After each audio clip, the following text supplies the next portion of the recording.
les gens, donc aujourd'hui on est lundi, j'ai rendez-vous à ma banque pour justement la carte bancaire internationale.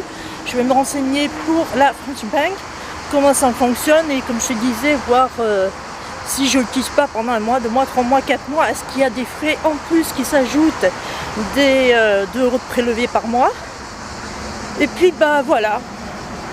Voilà, après je pense qu'après je retournerai chez moi parce que j'aurai plus grand chose à faire au final. Et désolée pour la voiture. Et voilà, donc bah écoute, je t'en dirai un petit peu plus une fois que je serai ressortie de mon rendez-vous. Donc bah voilà, c'est parti, on va à la pêche aux infos et peut-être avec la carte.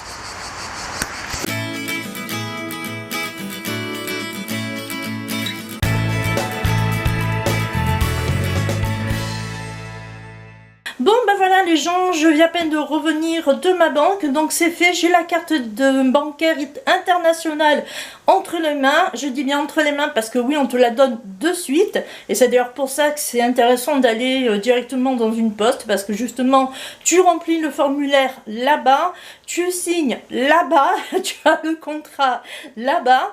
Je rappelle que c'est pas une marque de la banque postale, hein. C'est eux qui ont créé la banque en ligne, mais c'est pas eux qui gèrent ton compte, c'est toi. L'avantage aussi, donc voilà, c'est que tu as la carte de suite, et le super avantage que, en fait, tu ne déposes, t'es pas obligé de déposer 50 € de suite sur le compte. Voilà, il suffit juste que tu montres ta carte et c'est largement suffisant. T'es pas obligé de mettre tes 50 € sur le compte, et ça franchement ça fait du bien parce que quand tu les as pas de suite, ben voilà quoi.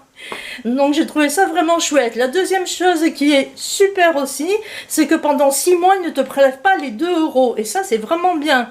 Parce que, bon, bah, du coup, ça te permet de la tester. Et si au bout de 6 mois, ça ne te convient pas, bah, voilà, tu arrêtes avec ma French Bank et tu vas voir ailleurs. Mais voilà, donc ça, j'ai trouvé que c'était pas mal aussi. Autre chose, donc il n'y a pas de frais cachés, c'est bien ce que je pensais. Étant donné que, ça j'ai mal au bras, je sais plus comment tenir le truc moi. Donc il n'y a pas de frais cachés, étant donné que ben, voilà, tu payes 2 € par mois, ben, ça te t'as pas de mauvaise surprise en fait. C'est pas, si tu l'utilises pas pendant 1 mois, 2 mois, 3 mois, 4 mois, 5 mois, 6 mois, il n'y aura pas de frais supplémentaires.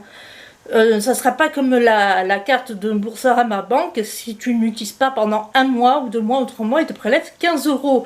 Là, c'est pas le cas. Ils te prélèvent pas plus, ce sera 2 € par mois et basta. Voilà, donc après à toi de faire en quelque sorte que tu aies 2 € par tu es 2 € chaque mois sur le compte, hein. Voilà, donc autre chose, ouais, c'est bien ce que je pensais aussi, je t'avais dit, la tirelire, ça te permet d'économiser pour ton prochain voyage. Il y a aussi la cagnotte partagée. Bon, enfin bref, il y a pas mal de services qui sont super intéressants, donc franchement, j'ai hâte de l'essayer au Maroc. Je t'en dirai un tout petit peu plus. Là, il faut quand même que j'aille voir mon opérateur téléphonique pour Internet. Parce que comme c'est une banque en ligne, forcément, ça marche par Internet. Voilà. Donc, si je veux me connecter à mon compte et que j'ai pas Internet, ben, je peux être dans la merde. Ce qui veut, non, ça, je pourrais quand même payer avec la carte, hein. Je pourrais retirer quand même de l'argent avec la carte et je pourrais quand même payer avec la carte.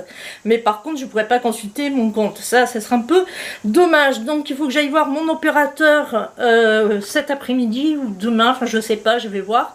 Et puis voilà quoi. En fait, et une fois que ça c'est réglé, que l'opérateur pour Internet c'est réglé, c'est bon, hein, la majorité les trucs prioritaires sont faits, il n'y aura plus des trucs facultatifs, etc.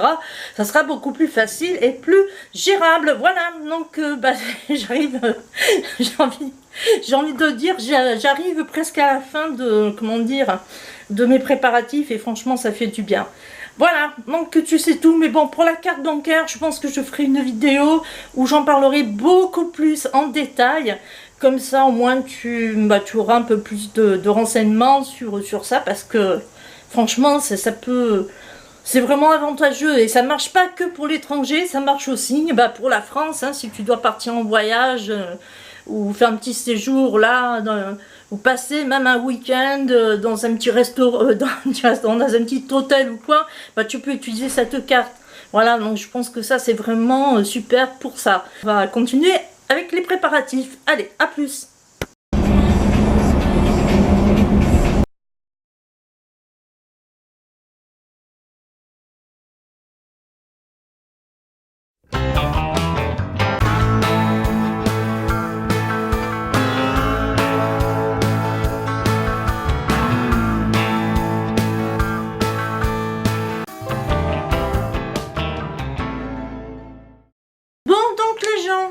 Alors aujourd'hui on est samedi, je n'ai pas vlogué ni avant-hier ni hier parce que bah, je n'avais plus grand chose à dire, tous les préparatifs prioritaires sont faits, donc c'est bon, voilà, j'ai ma carte bancaire internationale, je n'ai encore rien mis dessus parce que je suis en train de calculer le budget pour ce séjour au Maroc.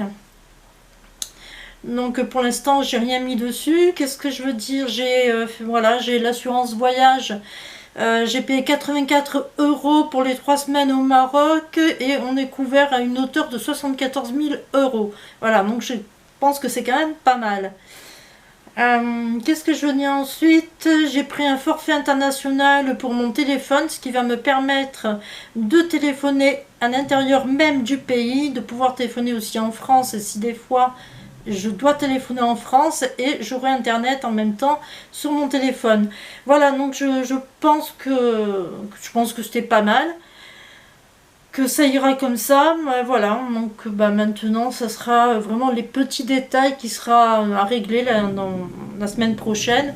Quand je parle des petits détails, bah, c'est de savoir où se trouve la gare de Marrakech par exemple, c'est de savoir bah, voilà, le budget, voilà, c'est connaître vraiment le budget que je vais prendre pour là-bas, c'est ouais, calculer des petits trucs, combien coûte une bouteille d'eau, combien coûte, enfin tu vois, des petits trucs comme ça. Donc je me renseigne un petit peu à droite à gauche, ouais, parce qu'il y a quand même un truc qui me paraît bizarre. Alors si des fois tu es allé au Maroc ou alors si tu es marocain que tu es là-bas, sur le guide du routard il y a écrit que pour 70 € à 90 €, de 70 à 80 € on peut s'en sortir quand on est 2 personnes. Je sais pas, mais par jour, hein. Alors je sais pas comment ils ont calculé leur truc, mais quand moi j'étais en Belgique, à Bruxelles, on ne dépensait pas 70 à 80 € par jour. Donc je sais pas, ou alors ils ont calculé avec l'hébergement, je sais pas trop. Donc si des fois tu es déjà allé au Maroc et que tu es allé dans un Airbnb, enfin voilà, un truc comme ça, bah, dis-moi un petit peu combien tu payais, bah, si tu devais manger dans un petit snack, un petit truc comme ça, tu sais, les trucs vite fait, salade vite faite. Enfin, je sais pas combien tu mettais dans un budget par jour, quoi, en fait. Parce que 70 €, je crois que ça me paraît un peu beaucoup, quoi. Pour le Maroc, ça me paraît un peu beaucoup. Bon, enfin bref, tu serais aux États-Unis, oui, oui, sûrement. Mais le Maroc, je sais pas, ça me fait un peu bizarre quand même, 70 € par jour. Bon, enfin bref. Bah voilà, donc ce sera vraiment tous ces petits trucs là à régler pour la semaine prochaine. Il y aura évidemment à préparer mon sac à dos. Je sais déjà ce que je vais prendre, donc ça sera assez vite fait. Et puis bah voilà, donc on se retrouve pour le prochain weekly vlog, donc samedi, où je te montrerai bah, des petits trucs de la semaine, voilà, les derniers préparatifs. Et on se retrouve aussi mardi soir pour une vidéo spéciale haul vêtements pour le Maroc. Et comme ça au moins tu verras un petit peu ce que j'amène pour là-bas. Voilà, bah écoute, je te laisse, je te dis au revoir et puis porte-toi bien et pitou pitou.